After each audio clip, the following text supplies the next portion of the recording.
Hello and welcome to Kent Tonight, live here on KMTV. I'm Finn McDermott and here are your top stories on Wednesday, the 26th of November. A taxing day. Kent's politicians, business leaders and the public react to the Chancellor's budget. Me and the rest of the KMTV politics team will be outside Parliament with everything that could impact you. Farmer fury. 1 year on from the government's controversial inheritance tax plans, we catch up with Kent's farming community. Saves small family farms and actually gives the Treasury more tax income. So it's a win-win. And meditation in motion. Canterbury residents keeping all things in balance through Tai Chi. Helps them to do movements they're not used to, so it helps to stimulate your neuro pathways.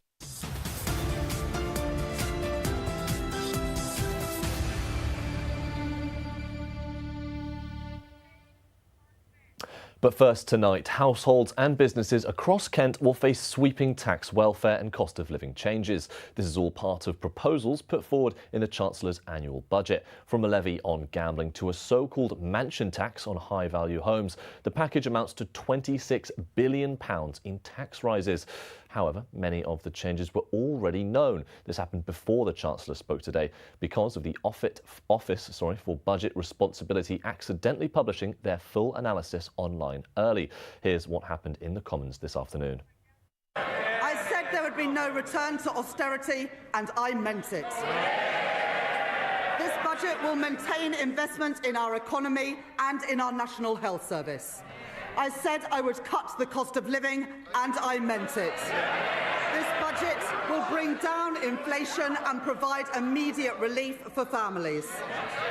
I said I would cut debt and borrowing, and I meant it. Because Today she has announced a new tax rate of £26 billion. They're all cheering. Household income is down. Spending policies in this budget increase borrowing in every year. That smorgasbord of misery we just heard from her can be summed up in one sentence. Labour are hiking taxes to pay for welfare. So what does this all mean for us here in the county? Well, our local democracy reporter, Ollie Leader, joins us from Westminster now. So, Ollie, break down for us. Are our taxes going up? The answer is, Finn, yes. £26 billion worth of levies and taxes on everything from gambling to sugary milkshakes. It's a smorgasbord of little small taxes rather than the speculated raid on income tax that we were talking about just a few weeks ago. The government are hoping this will close the shortfall they've had in their books and will provide a ground to deliver the services that they want to deliver. But it does come after a really difficult budget for the government last year, which saw protests from farmers and other businesses angry at rises on national insurance as well as inheritance tax. And let's go on to inheritance tax. It's been 1 year since the government promised to increase that, put the burden on to Kent farmers in their view.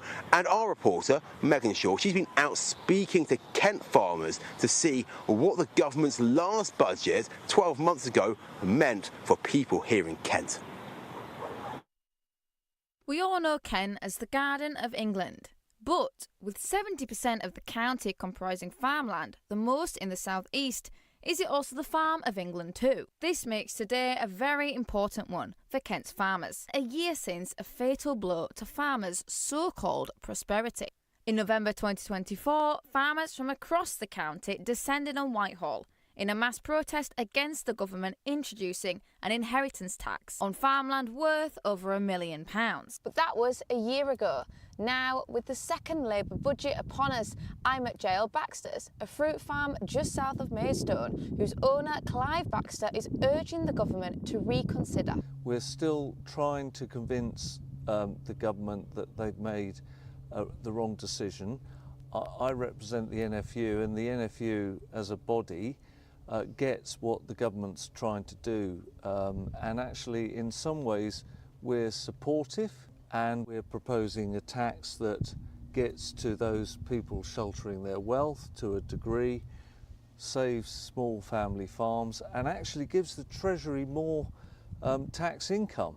So it's a win-win. Set to take hold from April 2026, the 20% tax on farmland valued above 1 million could have grave effects on smaller and medium-sized farms. We're a generational business, fourth generation coming up. I have triplet daughters who would like to be involved in the business in future. Policy, I think, is clumsy because it's 20% above quite a low threshold.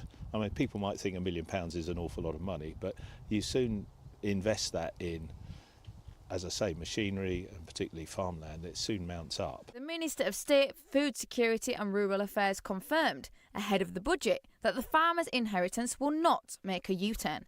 Farmers like John are concerned this might be the start of further measures that, despite being designed to raise funds and distribute wealth, hit those with already little cash to spare. A concern for us and probably quite a lot of farmers will be a potential mansion tax, because very often the farmhouse, which is in the middle of the farm, is historically quite a nice house. It's not something we regard as an asset, and we would really struggle to pay that extra money.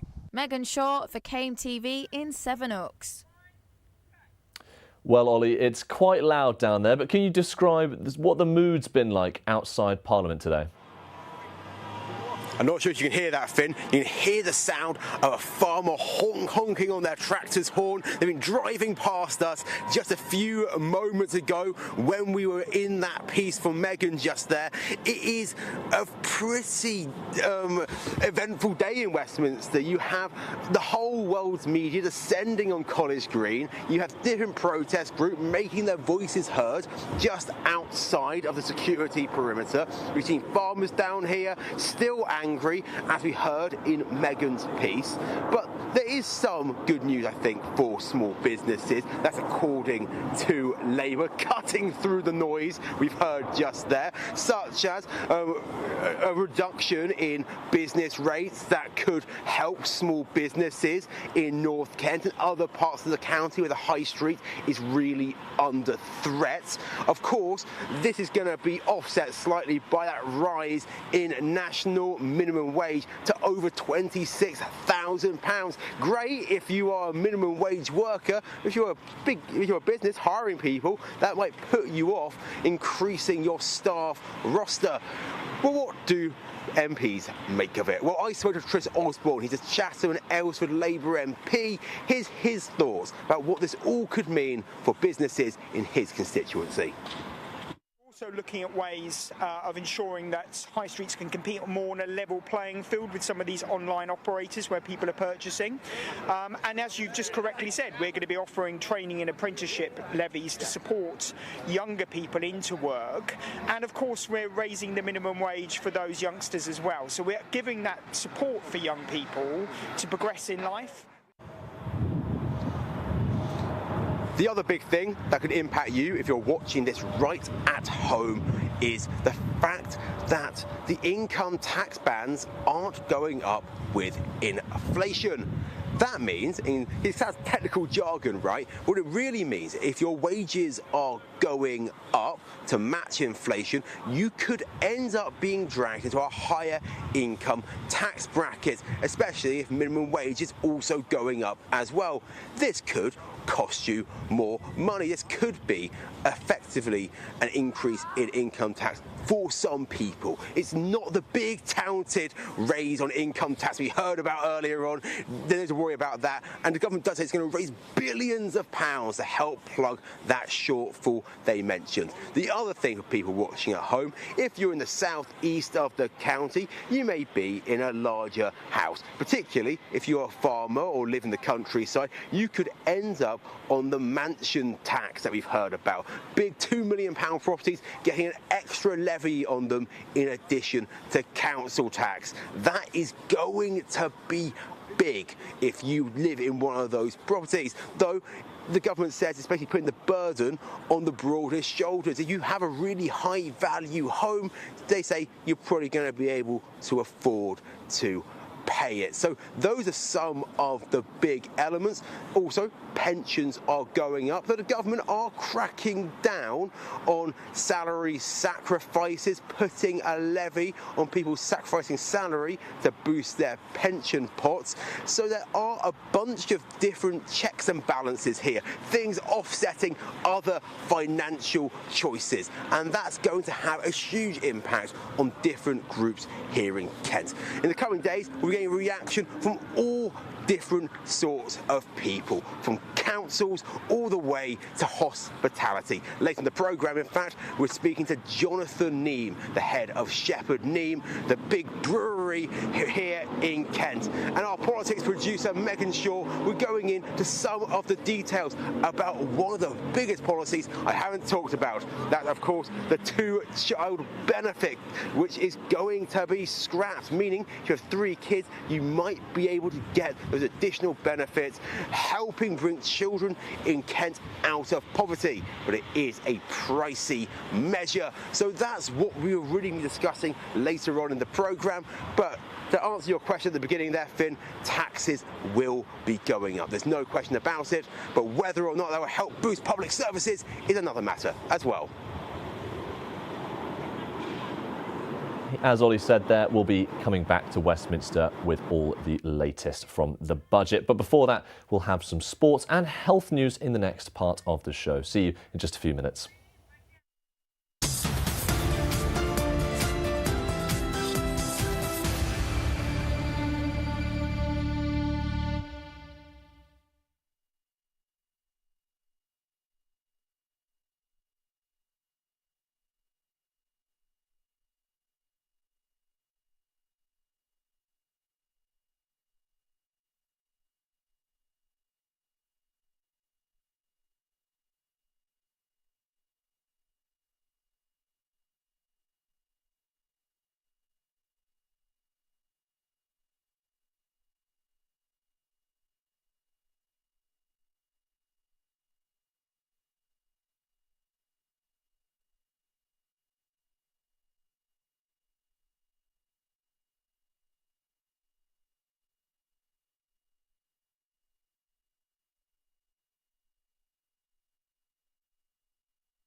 Hello and welcome back to Kent Tonight, live here on KMTV. Now, new plans for a traveller site in Cobham have been submitted after it was revealed a previous application was actually approved for the wrong field.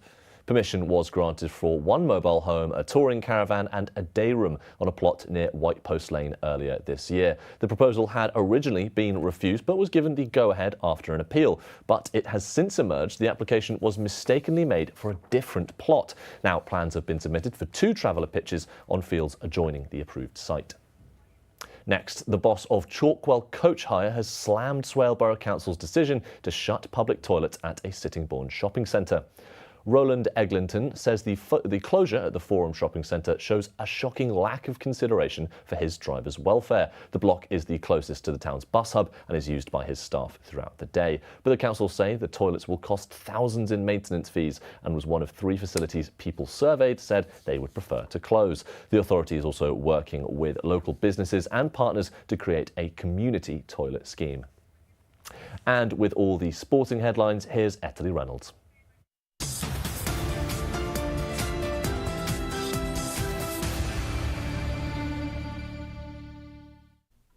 On this week's Sport Roundup, Dover manager Jake LeBeau has praised Luca after his goal which gave Dover their victory. The midfielder scored the winning goal in the 92nd minute, which resulted in a 2-1 win for Dover. The manager described the midfielder as one he can always rely on, adding he's got that pedigree, he's very level-headed and doesn't get too emotional. The win was celebrated by a crowd of 882 away fans who had travelled over 400 miles to watch their team win. And sticking with football news, Ebbsfleet manager Josh Wright admitted the team were not on their game following a 2-0 home defeat to Horsham. This loss unfortunately ended the team's unbeaten home record. Wright commented saying the team didn't get themselves going, adding as much as they could have ended up getting something out of the game, they weren't themselves, and you have to hold your hands up. Wright felt Horsham were the best team they'd played so far this season, saying they're organised, they're solid, they're dynamic, and they've just got something about them. And in rugby news, Medway women beat Portsmouth Valkyries in a 29-17 victory. Medway showed early intent with Amy Coates scoring her first try for the team. The team began the second half much like the first, with physicality and direct running, with Megan Good scoring her second try of the match, followed by Anna MacDonald adding to the score. Portsmouth kept putting pressure on Medway's defensive line, but ultimately the Medway women's team held their ground. This now puts Medway 4th in the NC1 South East League. And that's it for this week's Sport Roundup.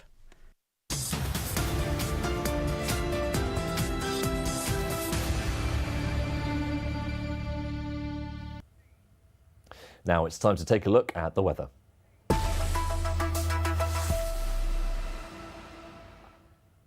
Well, tonight it's looking like a rainy one. Downpours across the board, highs of 9 degrees there in Dover. Into tomorrow morning, warming slightly, 11 degrees wherever you are. Cloudy skies and wind speeds of 8 and 9 miles per hour. Into tomorrow afternoon, now lows of 12 in central Kent, staying with those grey skies. The wind's getting a bit stronger at 13 miles per hour. And for the next coming days, getting a bit hotter on Friday with the sun coming out, but it's leading us into a bit of a disappointing weekend. Rain on Saturday and cooling to 7 on Sunday, some sun peeking out.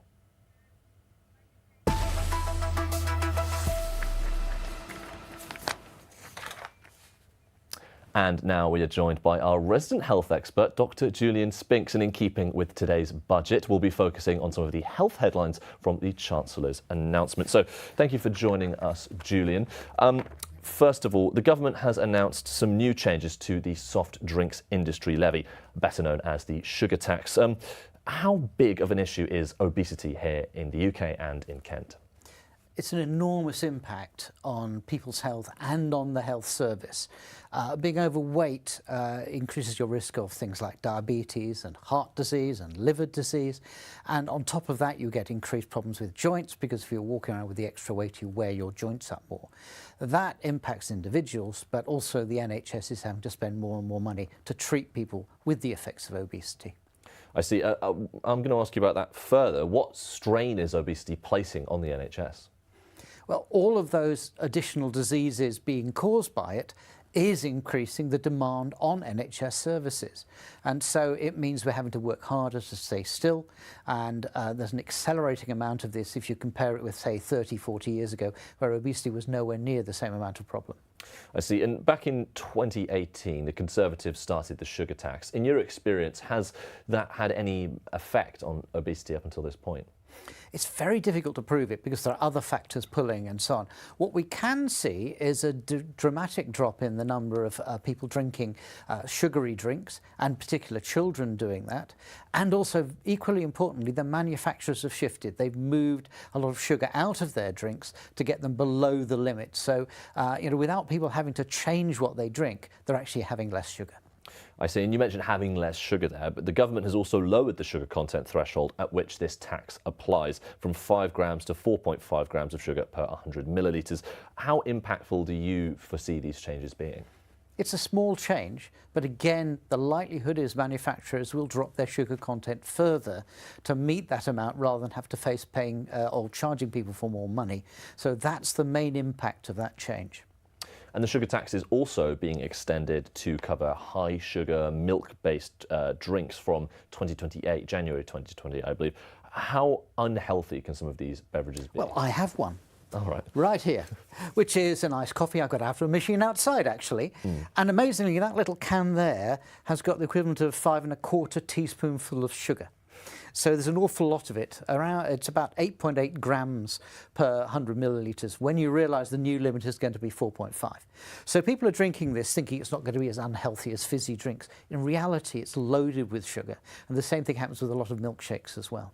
And you said you got that from the vending machine here in our office. But do you think the kind of accessibility to these drinks is part of the problem? I mean, we've seen recent things about energy drinks having the, I believe, is it 16 and under have to provide ID when they purchase them. But apart from that, do you think the accessibility of how easy it is to get these kind of sugary drinks is part of the problem?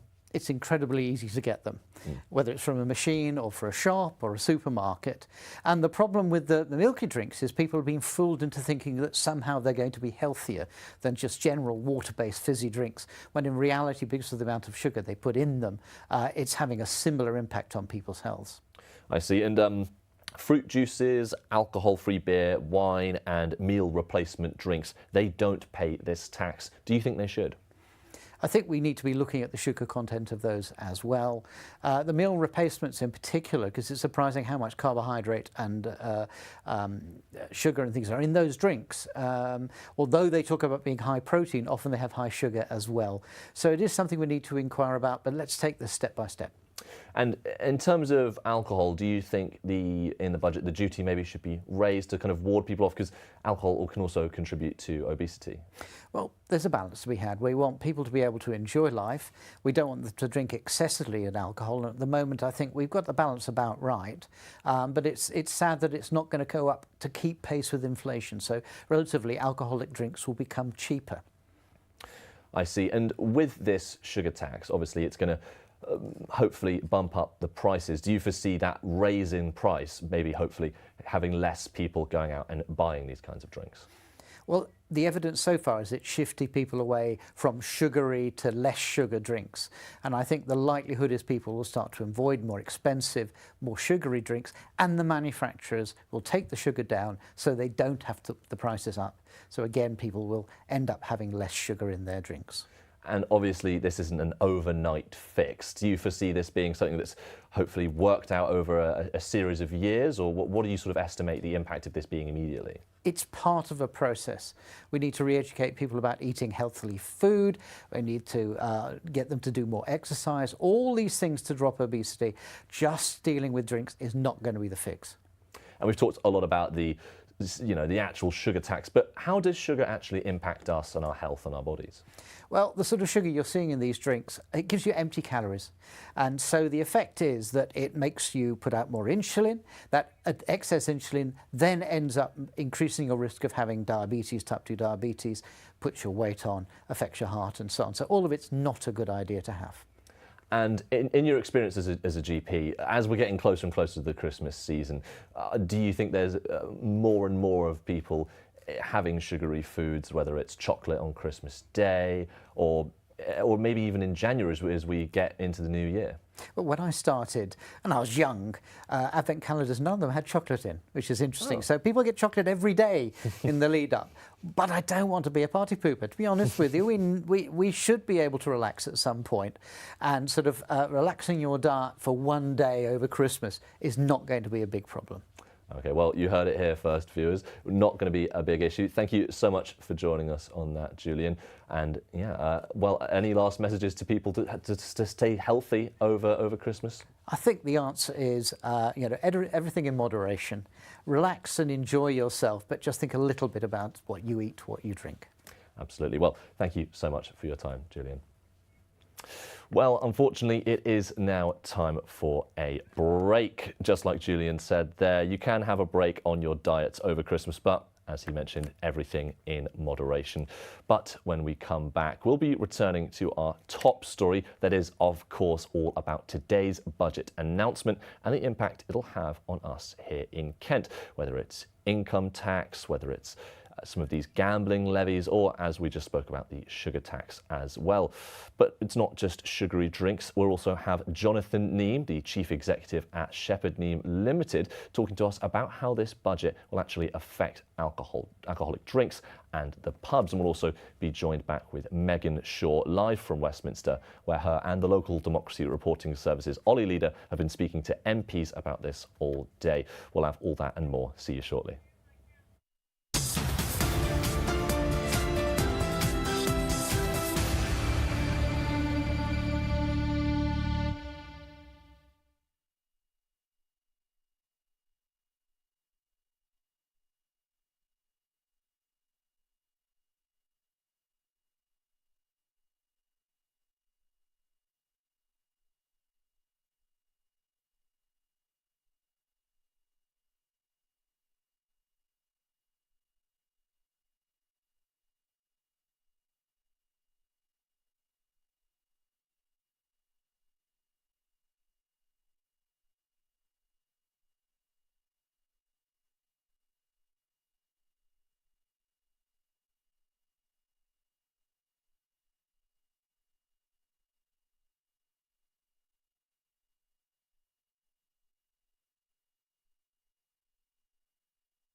Hello and welcome back to Kent Tonight, live here on KMTV. I'm Finn McDermott and here's a reminder of your top stories on Wednesday, the 26th of November. A taxing day. Kent's politicians, business leaders and the public react to the Chancellor's budget. Farmer fury. 1 year on from the government's controversial inheritance tax plans, we catch up with Kent's farming community. And meditation in motion. Canterbury residents keeping all things in balance through Tai Chi. But let's take a look back at our top story this evening. Households and businesses across Kent will face sweeping tax, welfare and cost of living changes. Obviously, this is all part of proposals put forward in the Chancellor's annual budget today, from a levy on gambling to a so-called mansion tax on high-value homes. The entire package amounts to £26 billion in tax rises. However, many of these changes were actually already known about before the Chancellor spoke today. This all came about because the Office for Budget Responsibility accidentally published its full analysis online early. So, with all that in mind, what exactly does this all mean for us here in the county? Well, joining me now is Megan Shaw outside Parliament for us. So, Megan, Ollie went through the overview earlier. Can you give us some of the finer details? Yeah, of course. As you heard earlier, Ollie went over the general view, what we can take away. But will this budget affect you? Probably, seeing as how many taxes are involved. Apologies if you can hear some of those protesting farmers there that Ollie mentioned before. For EV drivers, it's not great news with the new excise duty on electric vehicles at 3p per mile. This comes alongside vehicle excise duty, and that's to help double the funding for road tax maintenance. Though the OBR has suggested this might be counterproductive, putting people off buying electric vehicles when the UK needs that most. Phase out ICE vehicles, that's your petrol, your diesels, before 2050 as part of net zero commitments. There's also going to be a £2,000 cap on salary sacrifice pensions, which is how most people in this country, a third of private sector workers, pay into their pension before national insurance, and that will be applied from April 2029. Of course, you can pay in more than that to your pension, but national insurance will apply after that. And harsher taxes as well for online gambling. So a remote gambling duty on remote casinos will increase from 21 to 40% to raise, as predicted by the OBR, over £1 billion by 2029 to 2030. But on the health front, what can we expect? Well, prescriptions are set to freeze at £9.90 for the second year in a row. That's great news, and we caught up with Ashford MP Sojan Joseph to give us more on what residents in Kent can expect on the healthcare front after the budget. So I was really pleased that the money for NHS is protected, especially talking about neighbourhood health services, that we are going to get one in South East as well. So it's really pleased that the money is protected for NHS, which is we desperately need in Ashford. As we mentioned, Ashford Hospital, William Harvey Hospital, and the community services as well. So the money is there, which is very reassuring. We're already delivering on waiting list. Well, earlier on, I caught up with Jonathan Neame, the Chief Executive of Shepherd Neame, to find out more about the Chancellor's announcement and their impact on the food, beverage and hospitality industry. Thank you so much for joining us, Jonathan. First of all, alcohol duty is set to rise by about 4.5% in 2026. With prices already up, how will this affect what you charge in your Kent pubs and your breweries? Well, like any excise duty, we will have to pass it on. We lobbied hard as an industry not to get excise duty. We already pay the highest in the world. They've gone up significantly in recent years, albeit there has been a differential between draft duty and small pack duty in the off trade. And the industry as a whole is reeling from a very, very damaging budget last year, particularly related to labour costs and a variety of other taxes. So we were pleading very strongly with the Chancellor for no new taxes, no new increases, and sadly we have got some, including excise. I see. And you mentioned draft there, but it's also higher strength drinks that will be hit hardest by this duty rise. Do you foresee this changing the balance at all of what you produce and sell, especially your Kentish ales and beer? I think there's been an accelerating trend towards lower alcohol anyway. More and more producers, including ourselves, are bringing out moderation, as it's called, beers, so lower alcohol beers. So that fits in with people's lifestyle trends, but also it's the drive of the Treasury to tax higher alcohols and to drive average alcohols down. So I think it's an acceleration rather than a new trend that will come forward. Most ales are the lowest alcohol on the bar, particularly our sort of classic master brew at 3.7. So it's not going to change any of our beers per se, but it might grow a category or more categories around the mid-threes. I see. And the Office for Budget Responsibility has said they expect alcohol sales to fall this year and potentially stay flat for a while. With current trends, are you seeing that at all? And do you think the budget could maybe speed that up? The trends that we've been seeing is most of the decline in overall alcohol sales is in spirits and in wine.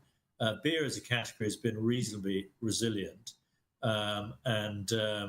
Although, the prices are beginning to impact volume a bit, it's quite weather reliant, beer sales. So, the last summer they were quite strong in the early part of the summer when the weather was good. But there's no doubt at all that everyone in the sector is concerned about pricing and the impact of more and more taxes, more and more costs going on, and the need for producers and retailers to pass those costs on to consumers. Something we don't want to do, but something we have to do because of the fact that the sector as a whole is chronically overtaxed.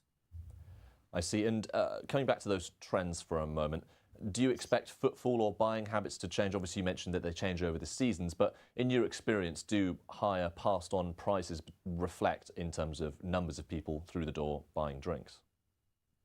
It all depends on their own individual circumstances, because, of course, the flip side to this is that wage rates for many people are going up, and we've just seen the national minimum wage go up above the rate of inflation.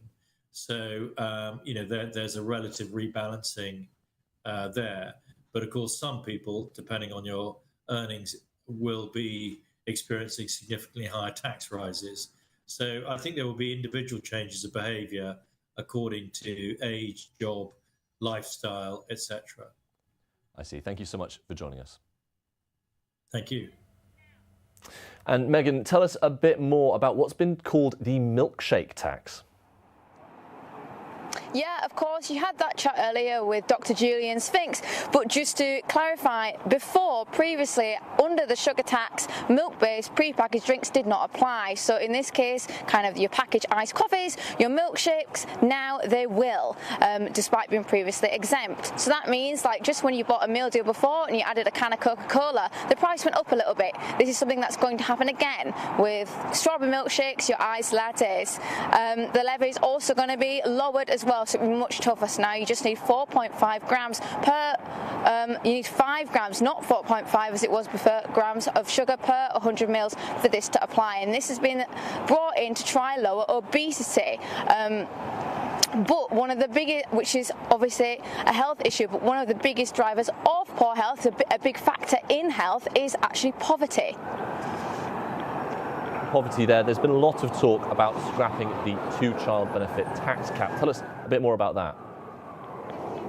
Absolutely. So it's been a hot topic since Keir Starmer ascended as Prime Minister. The entirety of Labour's government so far, there have been cries for and discussions around lowering or getting rid of, that two-child cap to benefits there, meaning that if your children are born after 2017, you only get benefits, you have the child benefit for 2 of them. Actually, on Monday, I was out in Gillingham, I was speaking to people, asking what they would like to see from the budget, what changes like they bring the government in, and that two-child benefit cap was something that came up very often, as you'll be able to see right here. I think it's wrong because they've got 3 children, they need the benefits to keep their kids, feed them and whatever.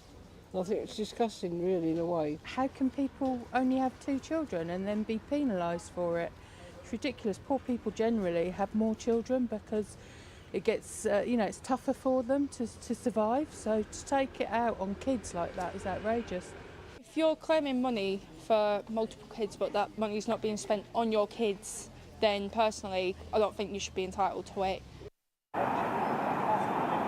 So removing the two-child cap on child benefits there will have huge impacts to people up and down the country, of course people in Kent too. It's said that it will push 450,000 children out of poverty, which is huge and worth £5,450 to working class families.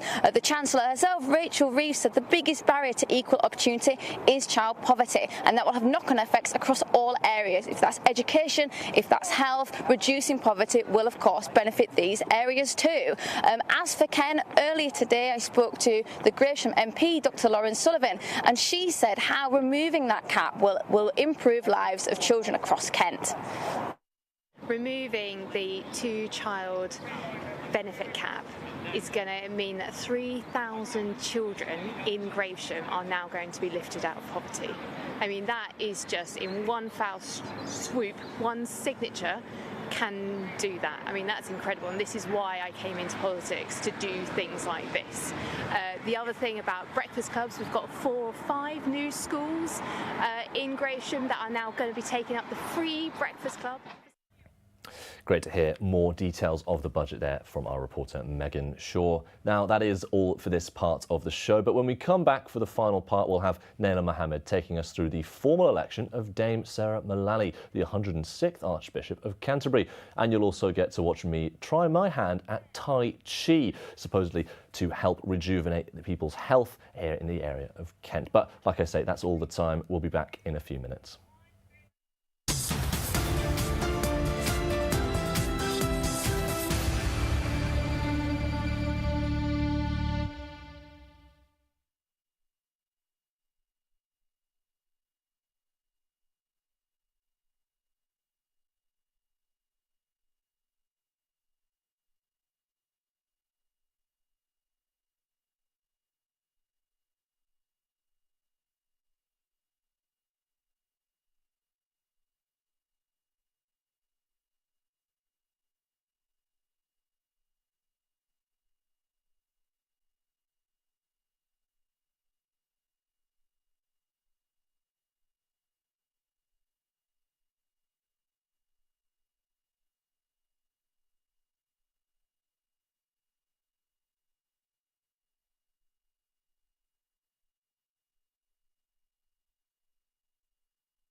Hello and welcome back to Kent Tonight, live here on KMTV. Now, Dame Sarah Mullally has been formally elected as the 106th Archbishop of Canterbury in a special ceremony at the city's cathedral. She was officially named in October as the next person to take the leading role, making history by becoming the first woman to do so. The ceremony inside the cathedral marks another major step in the centuries-old and lengthy process of appointing the church's spiritual leader.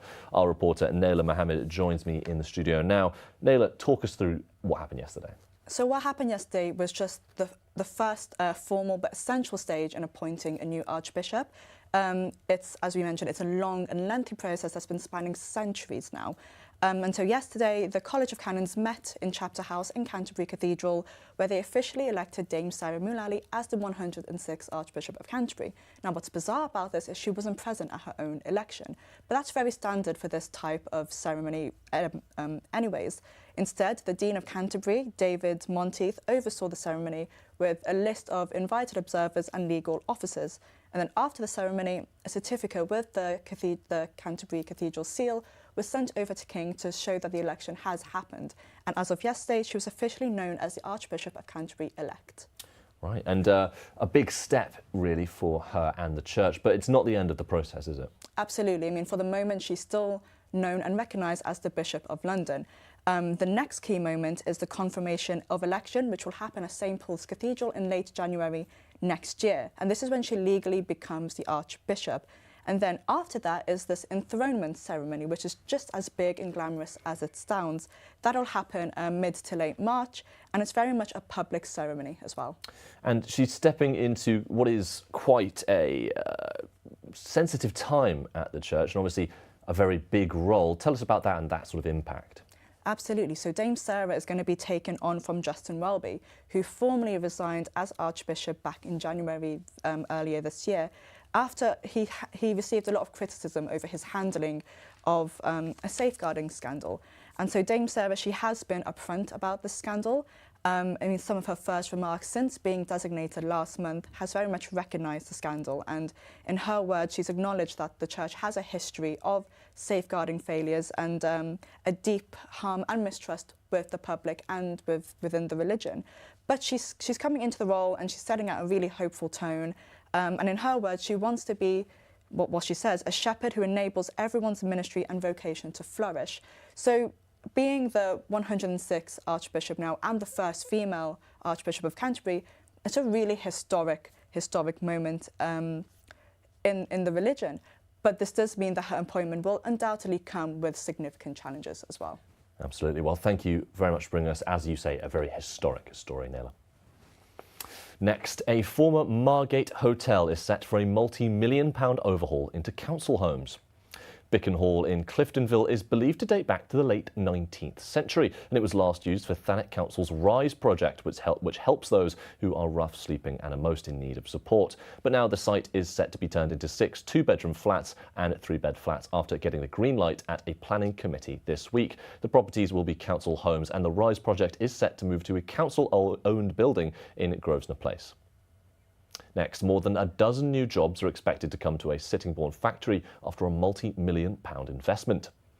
£30 million has been spent on building a new state-of-the-art facility for Smead Dean. Wienerberger, which runs the premises on the Eurolink industrial estate, invested in the construction as it shifted away from making bricks and began producing concrete tiles. The change follows the predicted demand for new homes and the government's promise of building 1.5 million properties. And now on to what is definitely a brighter story. Whitstable is preparing for the return of its annual festive lights tradition. The seaside town's lantern parade and Christmas lights switch-on will take place this Saturday with large crowds expected. Families have been invited to join the celebrations by crafting their own glowing creations for the event, which is being called Whitsparkle. This year's programme includes live performances, mulled wine and activities starting from the afternoon onwards. The high street and roads will be closed from 4 in the afternoon until 6 at night as the colourful procession winds its way through the town. Now, don't forget, you can keep up to date with all your latest stories across Kent by logging on to our website. That is, of course, kmtv.co.uk.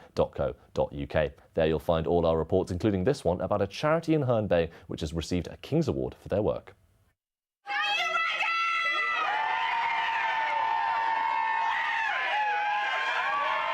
Myers Community Support Centre in Herne Bay looked a little different this morning. They were sporting royal colours after being crowned with a King's Award for Voluntary Service, a national way of recognising charities and their volunteers.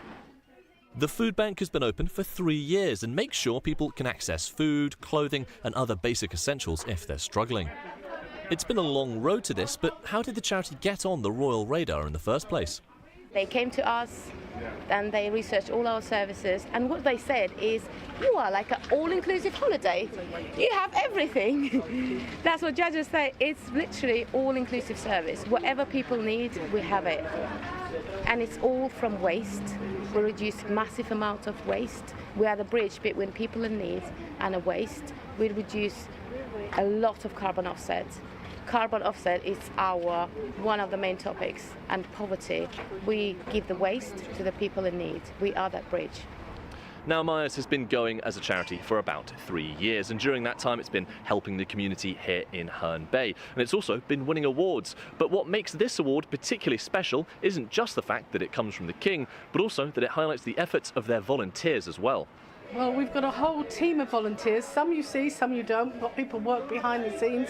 We've got people who are going out collecting every night, rain or shine, winter or summer, collecting food from the supermarkets, 8:30, 9 o'clock at night, and then they are making sure that people get that food and it doesn't go into landfill. So today is a combination of all that anticipation, and so it's really lovely to recognise our volunteers. The award is essentially an MBE for volunteers who give their time to the cause without payment or, normally, much recognition for their efforts. It's very special. It's very special because we put a lot of hours in, a lot of time, and it's nice to actually get something back. Well, we work so hard, like 9 till 3. It's just absolutely amazing. The volunteers and everything we do, it kind of helps everything run as it should. The award is quite rare. Only 0.03% of charities in the country ever receive it, and it's the highest honour they can get. Once Myers volunteers had their coronation, they celebrated with music and a feast fit for kings. Finn McDermott for KMTV in Herne Bay.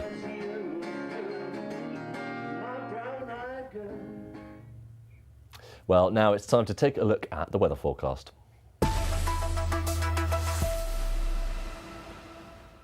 Tonight is looking like a rainy one. Downpours across the board, highs of 9 degrees down there in Dover. Into tomorrow morning, warming slightly, 11 degrees wherever you are. Cloudy skies and wind speeds of 8 and 9. And into tomorrow afternoon, lows of 12 in central Kent. Staying with those grey skies, the wind's getting a bit stronger at 13 miles per hour. And for the coming days, getting a little bit hotter on Friday with the sun coming out, leading us into a disappointing weekend. Rain on Saturday, cooling to 7 on Sunday with some sun peeking out behind the clouds.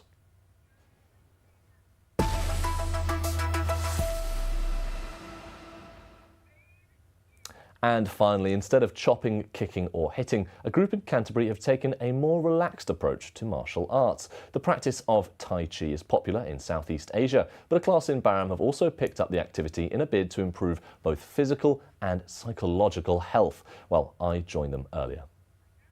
In the small village of Barham, near Canterbury, is a class teaching Tai Chi, a Chinese martial art practiced around the world.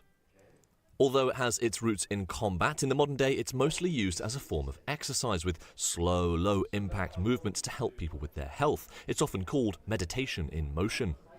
It gives them balance, helps with their mobility, helps them to do movements they're not used to, so it helps to stimulate your neuro pathways, if you know what neural pathways are. If you don't, it's the connection between your brain and your body, and it helps to prevent things like Alzheimer's and things like that. Overall health and relaxation. Now Barry's been showing me and the class some Tai Chi. I've never really done it before, but he's shown me this move where you put your Lao Gong, basically the palm of your hand, onto your Yun Men, or this area around your collarbone. It's called a lung point as well, all to strengthen your lungs ahead of the autumn where you might get colds or flu. Now Barry's been running the group for about 10 years and his students tend to be between the ages of 70 and 80, and they say that Tai Chi helps with their movement, their joints, and provides a nice social group that they can come back to every week. It empties my mind. I always feel good afterwards. He puts it on a video, you can go home and follow it at home, and I just find it really useful.